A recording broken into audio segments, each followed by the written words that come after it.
දැන් අද පොහොර ගැන කතා කරනවා, ආහාර අර්බුදය ගැන කතා කරනවා, කෘෂි කර්මාන්තයේ අවුල ගැන කතා කරනවා.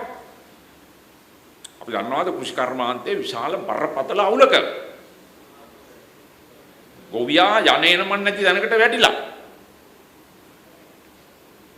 මං හිතන්නේ මෑත ඉතිහාසයේ කෘෂි කර්මාන්තයේ ලොකුම ඛේදවාචකය මේ දැන් සිදුවෙමින් පවතිනවා. මම දන්නේ තව ටික දවසක් යනකොට මටත් පොළොන්නරු යන්න පුළුවන් වෙයි දන්නේ.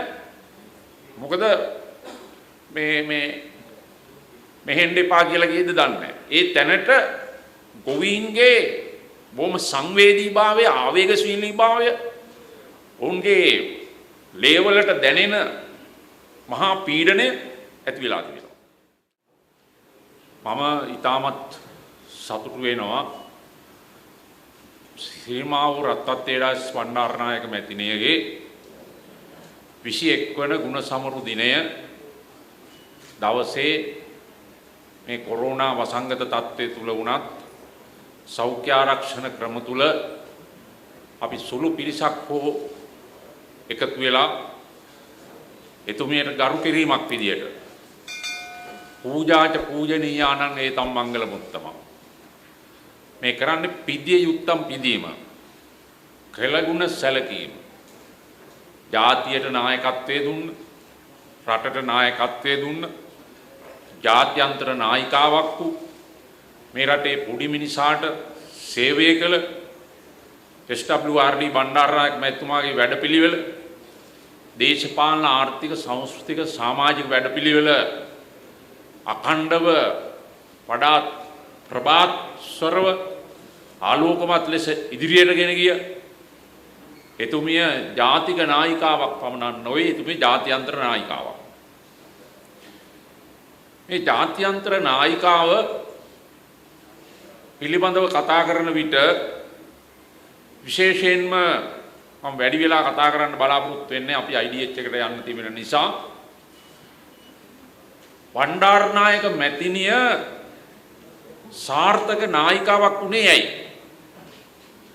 මම ඒ ගැන වචන කිහිපයක් කතා කරන්න බලාපොරොත්තු වෙනවා. එතුමිය අවප්‍රාප්ත වුණේ අද වගේ දවසක 2000 මහ මැතිවරණ වෙලාවේ අත්තනගල්ලට ගිහිල්ලා ඡන්දේ දාලා කොළඹට එන වෙලාවේ වාහන තුලේ එතුමිය අපෙන් වෙන් වුණේ. බණ්ඩාරනායක මැතිණිය මම ඇසුරු කරන්න පටන් ගත්තේ විශේෂයෙන්ම හමුවීම ආයුබෝවන් කියලා ඉස්සලම කතා කළේ 70 මැතිවරණ වේදිකාවේ ශිෂ්‍යයෙක් විදියට පොළොන්නරුවේ 72 ඉඳලා අනුර බණ්ඩාරනායක මහත්තයාට පින් සිද්ධ වෙන්න අනුර අපිව එකතු කරගත්තා තරුණ සංවිධානයේට. ඒ තුල අපි අනුරත් එක්ක රටවටේ ගියා. එයින් බණ්ඩාරනායක මැතිණිය සමග සමීප සම්බන්ධතාවයක් ඇති වුණා. රෝස්පිට් ප්‍රදේශයේ නිවසේ නිතර යන්න එන්න පුළුවන්කම ලැබුණා. මම සමහර දවස් වලට අනුර බණ්ඩාරනායක මහත්මයාලා අපි එහෙම ගිහිල්ලා ඇවිල්ලා අර ඉඩ තියෙන තැනක කොහේ හරි නිදාගන්නත් තිබෙනවා. ඒ තරම් අපේ සමීප සම්බන්ධතාවයක් තිබුණා.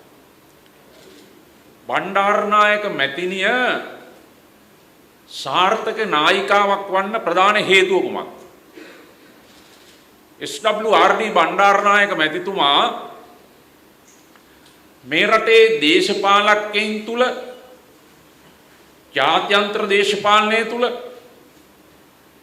ඒ වගේම උගතුන් බුද්ධිමතුන් ඒ වගේම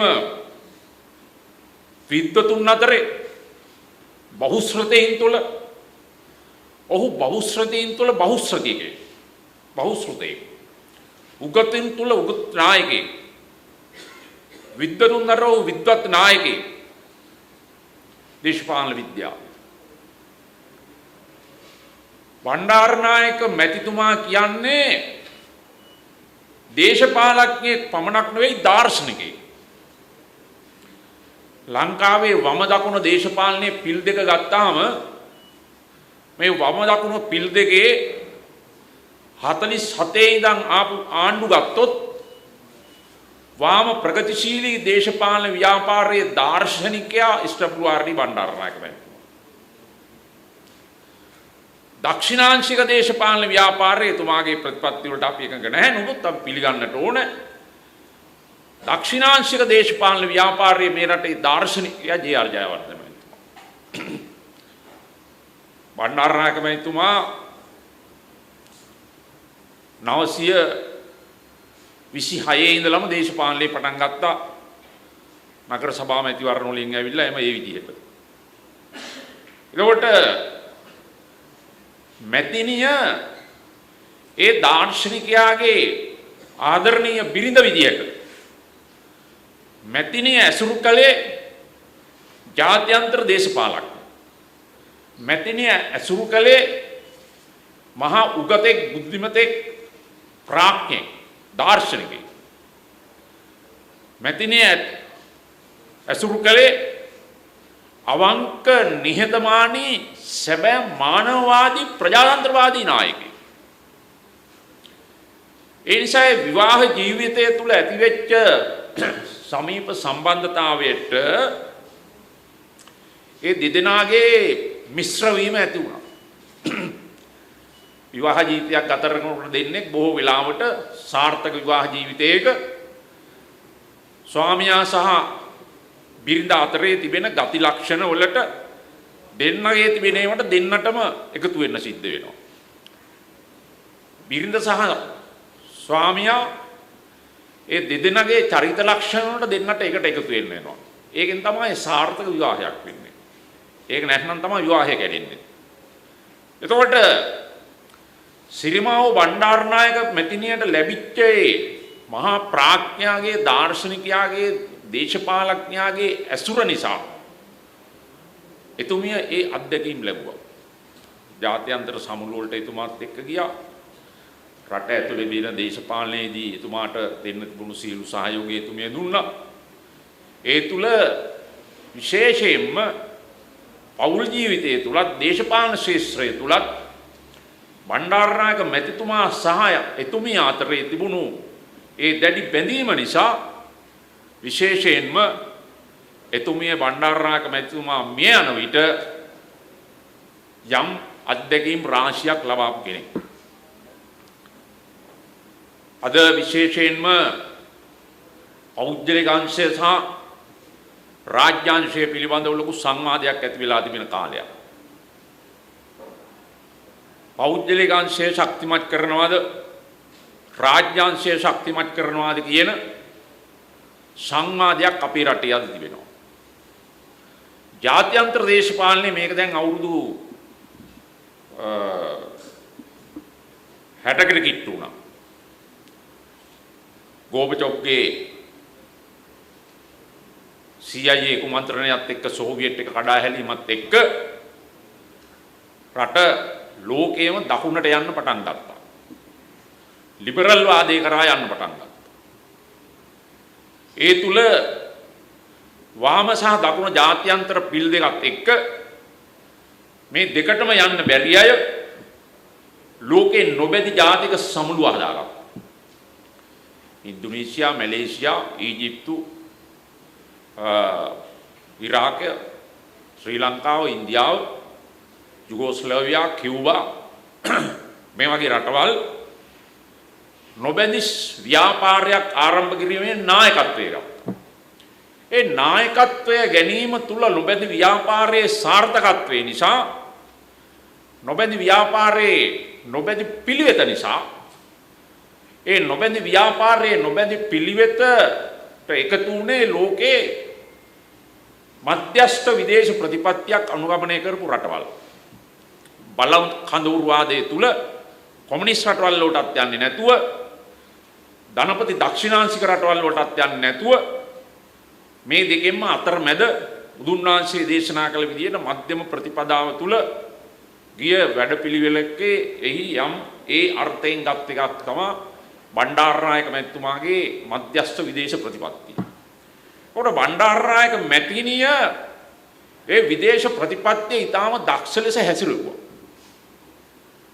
ඒ විදේශ ප්‍රතිපත්තිය දක්ෂ ලෙස හැසිරීම නිසා දැන් අද අපි තෙල් ගැන කතා කරනවා. විශේෂයෙන්ම ඇසෝ කැල්ටස් මොබිල් ගෑස් ඇමරිකන් බ්‍රිතාන්‍ය තෙල් කම්පැනි මේ රටේ තිබුණා. 1963 64 කාලේ බණ්ඩාරනායක මැතිණිය ජනසතු කෙරුවා ආණ්ඩුවට ගත්තා. ආණ්ඩුවට ගන්නකොට ඇමරිකන් කාර්යෝ ඉංගලන්තේ සුද්දෝ අපිව යටත් කරගෙන ඉරපු කිව්වා අපේ ලංකාව තුල තිබෙන සම්පත් දීපල උඹලා ජනසතු කෙරුවොත් අපි උඹලට විරුද්ධව කටයුතු කරන උඹලට තෙල් දෙන්නේ නැහැ කියලා කිව්වා. බණ්ඩාරනායක මැතිණිය බය කරන්න හැදුවා. බණ්ඩාරනායක මැතිණි බය වුණේ නැහැ. බණ්ඩාරනායක මැතිණියට එහෙම කියනකොට ධනපති රටවල් ඊජිප්තුවේ අබ්දුල් නසාර් ඉරාකේ සදාම් හුසේන් ඒ වගේ නායකයෝ කිව්වා ඒගොල්ලන්ගෙන් තෙල් ඕනේ අපි ලංකාවට තෙල් එවන්නම් කියලා අපිට නැව් පෙරහැරවල් ලැබුවේ තෙල් ලැබුවේ බණ්ඩාරනායක. එතකොට ඒ විදේශ ප්‍රතිපත්තියේ තිබුණු සාර්ථකත්වය දැන් මේ වගේ දැඩි තීන්දුව තීරණ අරගෙන ජාතික දේශපාලනයේ සහ අන්තර්ජාතික දේශපාලනයේ සැබෑ නායකයෙක් වීමට පුළුවන්කම ලැබුණේ ඇයි කියන කාරණය මම තවම කිව්වේ නැහැ. මම කතාව මුලින් පටන් ගත්තේ එතුමිය සැබෑ නායිකාවක් වුණේ කොහොමද කියන්නේ. ජනතාවාදී, ප්‍රජාතන්ත්‍රවාදී, සමාජවාදී.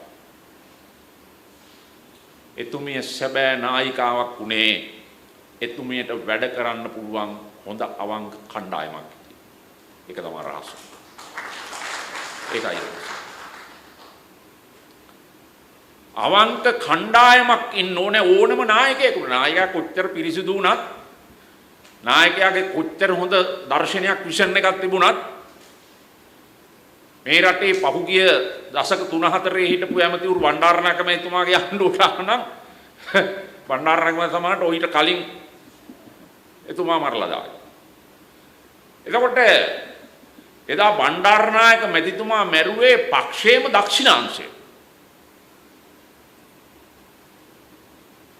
නැව් සමාගමක් හදන්න ගිහිල්ලා ඒකට බෑයි කිව්වාම කාන්තාව වැඩිපුර ඉන්නකොට මෙතන හැම කෙනාම කාන්තාවන්ගේ හොඳ කිව්වා වගේම කාන්තාවන්ගේ බලය කිව්වා වගේම බණ්ඩාරනායක මහතුමා මරන්න නායකත්වයේ ගත්තේ කාන්තාවක් තමයි. විමලා ජීවත් වෙලා. සෝමාරාමල බුද්දරක් හිටලා විමලා විජේවර්ධනලා තමා කුමන්ත්‍රණය කරලා එතුමා මරලා දෙනවා. එතකොට අපි ගත්තොත් 60-64 ආණ්ඩුව මැදිනිගේ තෙල් ජනසතු කරන්න බණ්ඩාරනායක මහතුමා ජනසතු කරපු වරාය ලංගම ජනසතු ව්‍යාපාරය ඉස්සරහට ගෙනියන්න බැංකු ජනසතුත් එකේ වයි ඉස්සරහට ගෙනියන්න බණ්ඩාරනායක මැතිණිය 60-64 කාලේ පෞද්ගලික පාසල් රාශියක් ආණ්ඩුවට ගත්තා. පාසල් ජනසතු කළා. විශේෂයෙන්ම කතෝලික ක්‍රිස්තියානි පල්ලි වලට මිෂනාරීන් එදා ඒ ඇවිල්ලා ආරම්භ කරපු පාසල් රාශියක් බණ්ඩාරනායක මැතිණිය ආණ්ඩුවට ගත්තා. එතකොට අන්තර්ජාතික වශයෙන් එන කතෝලික බලයක් ඉතාමත් ප්‍රබලයි ඒ කාලේ. ඉතාමත් ප්‍රබලයි. නමුත් මොකද 505 ඉඳන් අපි 948 ගත්තොත් අපේ රට ආක්‍රමණය කරපු විදේශිකයෝ ඔක්කොම උන් ඇවිල්ලා මෙතෙන්ට ගොඩ බැස්ස ගමන් ගොඩ බැහැලා පොඩි කෑල්ලක් අල්ලගත්ත ගමන් ඊළඟට එක්කගෙන ආවේ කාවද? ඊළඟ නැවුල එන්නේ ඒගොල්ලන්ගේ පූජකවරු. ඒක තමයි කියන්නේ. එතකොට මේ විදිහට බණ්ඩාරනායක මැතිණියට එදා හොඳ ශක්තිමත් නායිකාවක් විදිහට කටයුතු කරන්න අවංක සහයෝගයක් දෙන ඇමති මණ්ඩලයක්. ඒ ලංරත්න මහතුමාලා ඒ.පී. ජයසූරිය මහතුමාලා වැනි 64 වෙනකොට සභාග ආණ්ඩුව හැදුවා සම සමාජ කොමියුනිස්ට් සභාග ආණ්ඩුවක් හැදුවා මේ මේ 64 ආණ්ඩුව 65 පෙරදුනා. ඔව් 64 තමයි සභාග ආණ්ඩුවක් ඉස්සෙල්ලාම හැදුවේ සම සමාජ කොමියුනිස්ට් ශ්‍රී ලංකාව. ඒකට බණ්ඩාරනායක මැතිණිය ඊළඟට පරාජය කළා ආණ්ඩුව සීපී සිල්වා මැතිතුමා. පොළොන්නරුවේ සීපී සිල්වා මැතිතුමා. මන්ත්‍රීවරු 11ක් ගිහලා ලේක් හවුස් පනත පරාජය කළා ආණ්ඩුව ගෙදර ඇරියා. 65 ඩල්ලිගේ ආණ්ඩුව ආවා. 70 බණ්ඩාරනායක මැතිණියගේ ඇමති මණ්ඩලය වගේම SWRD බණ්ඩාරනායක මැතිතුමාගේ 56 ඇමති මණ්ඩලය. මේ රටේ 47න් පස්සේ ආපු ආණ්ඩුවල ඊ타මත්ම ප්‍රබුද්ධ ඇමති මණ්ඩල. අවංකකම, උගත්කම, ප්‍රජාතන්ත්‍රවාදීභාවය, දේශපාලන පාරිශුද්ධභාවය, මානවවාදීභාවය මේවත් එක්ක ඒ හොඳ නායකයෝ පිරිසක් හිටියා මැතින්ට ශක්තිය දෙන්න. කොල්ලින්නාද සිල්ලා මැතිතුමා, ආචාර්ය එන්.එම්. පෙරේරා මැතිතුමා කැබිනට් එකේ බණ්ඩාරනායක මැතින්ට කතා කරනවායි කියලා කියන්නේ මම ඒ කාලෙත් ඔය සම්මුල්ලන් නෑ රිංගපු විනියෙක් 70 70 කාලේ කැබිනට් එකේදී කතා කරන්නේ බණ්ඩාරනායක මැතිතුමා මමී කියලා. මමී කියලා කතා කරා. ඒ තරම් ආදරේ. අම්මා කියලා අම්මේ කියන එක. එතකොට ඒ විදිහේ වාම ප්‍රගතිශීලී ආණ්ඩුවක් හැදුවා. 70 77. දැන් අද පොහොර ගැන කතා කරනවා, ආහාර අර්බුදය ගැන කතා කරනවා, කෘෂි කර්මාන්තයේ අවුල ගැන කතා කරනවා. අපි දන්නවාද කෘෂි කර්මාන්තයේ විශාල බරපතල අවුලක ගොවියා යන්නේන මන් නැති දැනකට වැටිලා. මං හිතන්නේ මෑත ඉතිහාසයේ කෘෂි කර්මාන්තයේ ලොකුම ඛේදවාචකය මේ දැන් සිදුවෙමින් පවතිනවා. මම දන්නේ තව ටික දවසක් යනකොට මටත් පොළොන්නරු යන්න පුළුවන් වෙයි දන්නේ. මොකද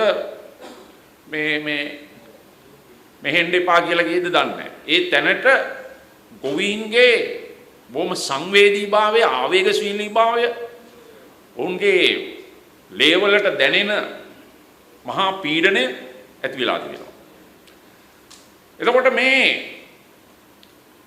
ඊළඟට ඔය සහල් ගැන කතා කරනකොට වීමෝ ලේකාධිකාරිය ගැන කතා කරනවා.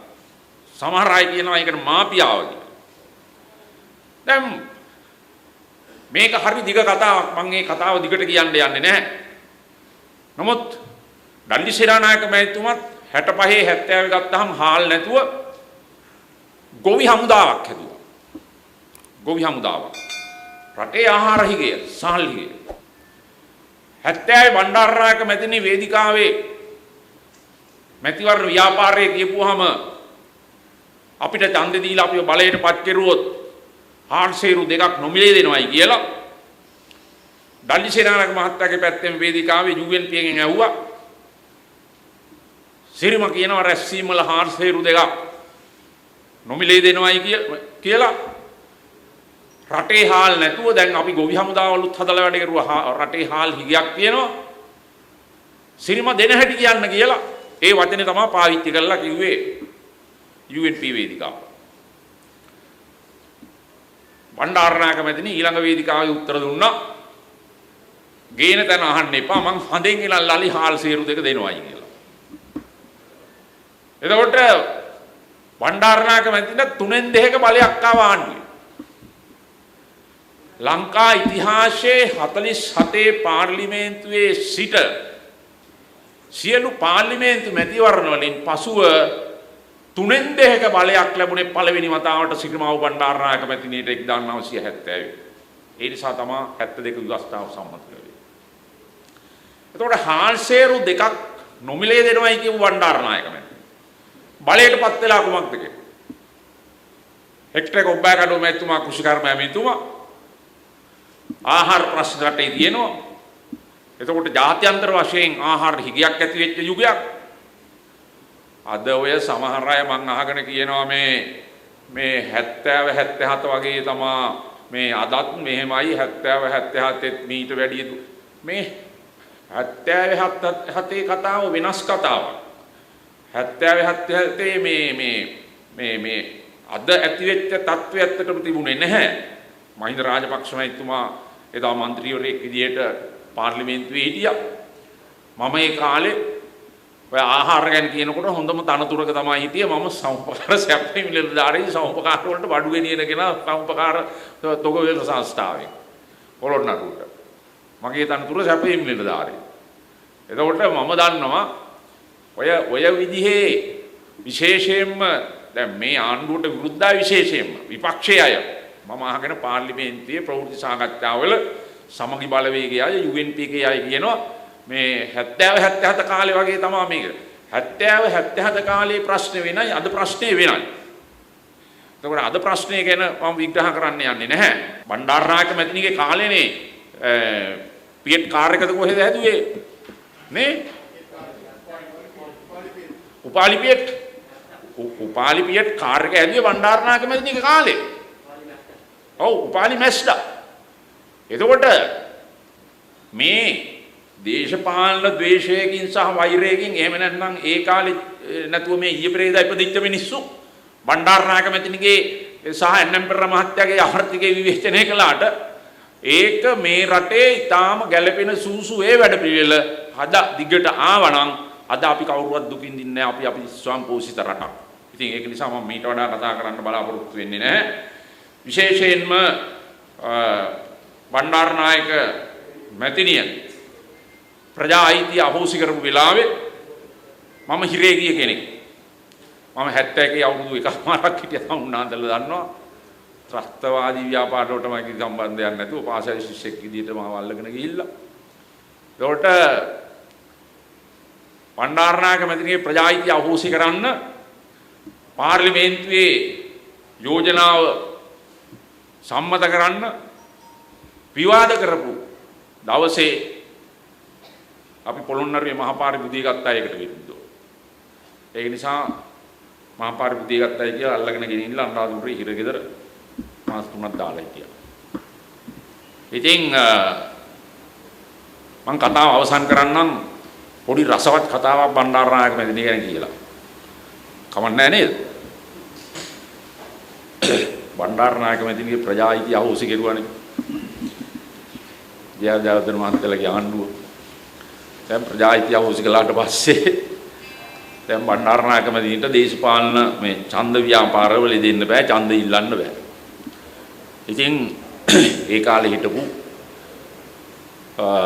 ටීවී ලංගරත්න මහත්මයාලා, මෛත්‍රීපාල සේනානායක මැතිතුමාලා, ඒ කේ.වී. රත්නායක මැතිතුමා වගේ අය ඔය ජේෂ්ඨ නායකුත් එක්ක අනුර බණ්ඩාරනායක මැතිතුමාලා අපි අනුර බණ්ඩාරනායක මහත්තයත් එක්ක ළඟින්ම වැඩ කරපු රටවටේ ගිය අපි තරුණයෝ 5 දෙනෙක් හිටියා. ඔය වෙන්නප්පුවේ ජේ.යූ. පීරිස් මෙතන ඉන්නවනම් දන්නවා ඇති. එතකොට ඊළඟට මහාචාර්ය ගුණවර්ධන දැන් මුගක් වයසයි ඉන්නවා නුවර වයි කට්ටියක් හිටියා. එතකොට දැන් මැතිණිගේ ප්‍රජා අයිතිය අහෝසි කරලා රැස්වීම වල ඡන්ද ව්‍යාපාරවල යෙදෙන්න බෑ. ඔය අතරේ ආව මින්නේරිය අතුරු මැතිවරණය. මින්නේරිය අතුරු මැතිවරණය ආපුවාම ඔබට මතක ඇති දන්න අයට මින්නේරිය අතුරු මැතිවරණයට විජේ කුමාරතුංග මහත්තයා ශ්‍රී ලංකා මහජන පක්ෂයෙන් ඉදිරිපත් වුණා. රත්න දේශප්‍රිය සේනානායක මහත්මයා බණ්ඩාරනායක මැතිණිය දැම්ලා ශ්‍රී ලංකා නිදහස් පක්ෂයෙන් එක්සත් ජාතික පක්ෂයෙන් එහි ඉන්න රජයේ නිලධාරියෙක් තරඟ කළා මැතිවරණයෙන් ජයග්‍රහණය කරුවා එක්සත් ජාතික පක්ෂය. මොකද අපි දෙකට බෙදිච්ච නිසා. ඒ වෙලාවේ ශ්‍රී ලංකා නිදහස් පක්ෂයයි මහජන පක්ෂයයි වෙනම ඉල්ලුවේ නැත්නම් මින්නේරිය අතුරු මැතිවරණයක් බොහොම පහසුවෙන් දිනන ඡන්දයක්. ඉතින් මේ කාලේ දැන් නාම යෝජනා දෙන්න කලින් මැතිණිවා අපි ගෙනිච්ච මින්නේරියට. දැන් නාම යෝජනා දුන්නාට පස්සේ තමයි මැතිණින්ට යන්න බැරි මේ වැඩවලට. ඒ ආසනයටවත් යන්න බෑ. ඉතින් අපි මැතිණිය එක්කන් ගිහිල්ලා බෝධි පූජා තිබ්බ පොළොන්නරුවේ හිඟුරක්ගොඩ මැදිරිගිරියේ බෝධි පූජා තියලා පහුවදා උදේ වරුවේ ඉඳලා දවල් කෑමක් කාලා පොළොන්නරුවේ මැතිණින්ට යන්න තිබුණා තිරුකුණාමලේ රැස්වීමකට. තිරුකුණාමලේ රැස්වීමකට යන්න තිබුණාම දැන් ඉතින් කොළඹින් ගිහින් ඉන්නවා පත්තරවල මහත්තුරු කැමරා අරගෙන ඒ ඉන්නවා. ඊළඟට අපේ දිනකර පත්තරේ මෙතන යට තිබුණා. ඒ දවස්වල දිනකර පත්තරේ හොඳට යන කාලේ. ඡායාරූප ශිල්පී එඩ්වින් වීරසිංහ අර 95 ඉතර යාපනයේ යන්න ගිහිල්ලා කරුණාරත්න සපුතන්ත්‍රී චොපර් එකට LTT එක ගහලා කඩා වැටලා ඒගොල්ල නැති වුණා. ලේක් හවුස් එකේ වාර්තාකාරයෙකුත් සමග. එතකොට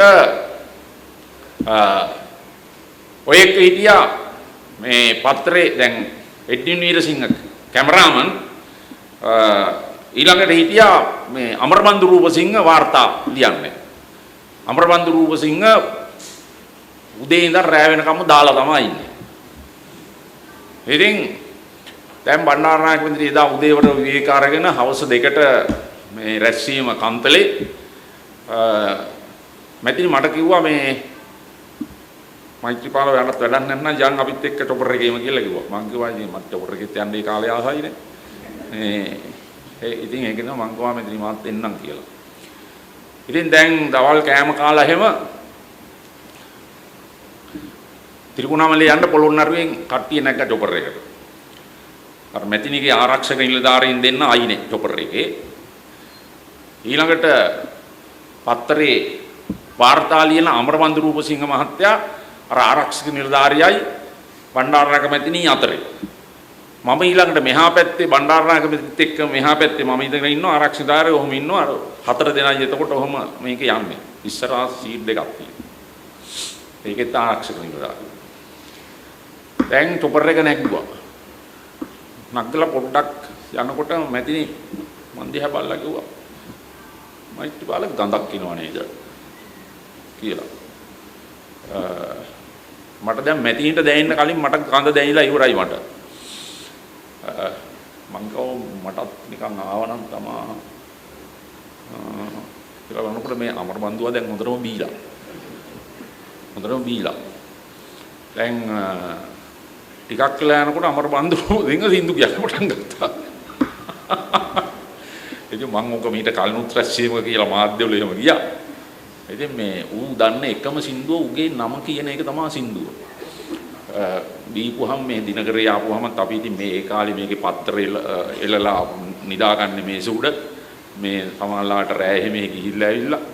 ඉතින් මේ අමරබන්දු හරියට බොනවා. දැන් යන ගමන් අමරබන්දු දැන් හොඳටම විරිනේ. දැන් ගඳ ගහනවා ඉන්නත් බෑ. දැන් මැතින්ට මේ තේරිලා මැතින් කිව්වා මේ අමරබන්දු බීලා නේද කියලා. දැන් අමරබන්දු සද්දයක් නැහැ. කොහොම ගිහින් අමරබන්දු සින්දු කියන්න පටන් ගත්තා. දැන් මැතින්ට මරුණ කියලා බීලාද ඉන්දු කියලා. ඉතින් අමරබන්දුගේ නම අමරබන්දු රූපසිංහනේ. ඌ කොච්චර බිව්වත් ඒකම තමයි කියන්නේ. මොකද්ද? අමරබන්දු රූපසිංහ අමරබන්දු රූපසිංහ අමරබන්දු රූපසිංහ අමරබන්දු රූපසිංහ අමරබන්දු රූපසිංහ ඕක තමයි උගේ සින්දුව.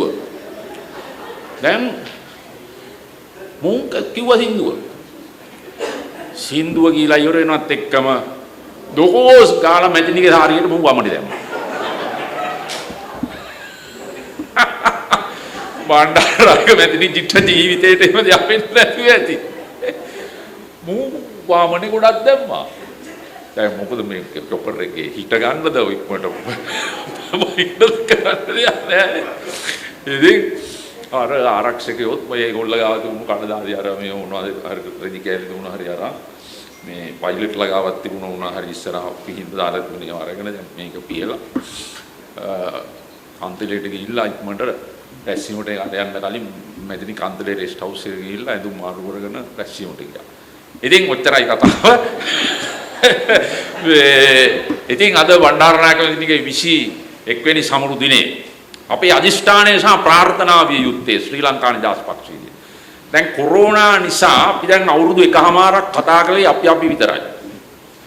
අපි මේ ශාලාවේ දැන් ගිය අවුරුද්දෙත් හම්ුණා මේ රසන තරුණ සංවිධාන හම්බ වෙනවා, කාන්තා සංවිධාන හම්බ වෙනවා, සංවිධායකවරු හම්බ වෙනවා, ගේනවා, සාකච්ඡා කරනවා, සමස්ත ලංකා කැඳවනවා, විධායක සභා කැඳවනවා. හැබැයි ඒ කොරෝනා නිසා අපිට ජනතාව අතරට ගිහිල්ලා ජනතාව සමග පිළිසඳර සාකච්ඡාව දේශපාලන වශයෙන් කරන්න පුළුවන්කමක් තිබුණේ නැහැ. ඒ නිසා විශේෂයෙන්ම අපි බණ්ඩාරනායක මැතිනිගේ දිනේදී අද අධිෂ්ඨාන කරගන්නට ඕන අපි දැන් ජනතාව සමග සාකච්ඡාවට ගමට යන්න ඕනේ සියලු දෙනා. අපේ දේශපාලන ව්‍යාපාරය ආරම්භ කරන්න. ඒ තුල ශ්‍රී ලංකා නිදහස් පක්ෂය ප්‍රස්ටබ්ඩුවාර බණ්ඩාරනායකතුමාගේ දර්ශනය සිරිමාවු බණ්ඩාරනායක මැතිණිය ඉදිරියට ගෙන ගිය දර්ශනය සහ වැඩපිළිවෙල ඒ සියල්ල සමග සමෘද්ධිමත් සංවර්ධිත ලෝකේ අන්තර්ජාතික වශයෙන් කීර්තියටපත් වෙන අගහිකකමෙන් තොර රටක් විදියට මේ රට ගොඩනගන්න පක්ෂය සංවිධානය කළා ශක්තිමත්ව අපි ඉදිරියට යමු. ඒ සඳහා ජනතාව අතරට ගිහිල්ලා ජනතාව ඒකරාශී කරගමු. අපිට එකතු කරන්න පුළුවන් හැම කෙනෙක්ම එකතු කරන්න. එකතු කළ හැකි හැම කෙනෙක්ම එකතු කරන්න. කළු සුදු බලන්න එපා. මොන පක්ෂද කියලා බලන්න එපා. අරයා මේ පස්සේ අර පස්සේ එහෙම බලන්න එපා. එහෙම පක්ෂයක් ගොඩනගන්න බෑ. ඒක නිසා අපිව දුර්වල කරන්න නොයෙකුත් කුමන්ත්‍රණ තියෙනවා. අපේ කෑලි කඩන්න නොයෙකුත් කුමන්ත්‍රණ තියෙනවා. ඉතින් ඒක නිසා ඒවා ගැන හිතන්නේ බලන්නේ නැතුව අපි ගෙනියන වැඩපිළිවෙල ශ්‍රී ලංකා නිදහස් පක්ෂයේ දදය යටතේ අපි අපේ වැඩපිළිවෙල රට වෙනින් ඉස්සරහට ගෙනියමු. බණ්ඩාරනායක මැතිතුමා වැනි ඒ වගේම බණ්ඩාරනායක මැතිණිය වැනි විශිෂ්ට ශ්‍රේෂ්ඨ නායකයින් නායිකාවන් මේ රටට තව තවත් බිහි වේවා කියලා ආශිර්වාද කරමින් දරුවන් සරණින් මම කතාව අවසන් කරනවා.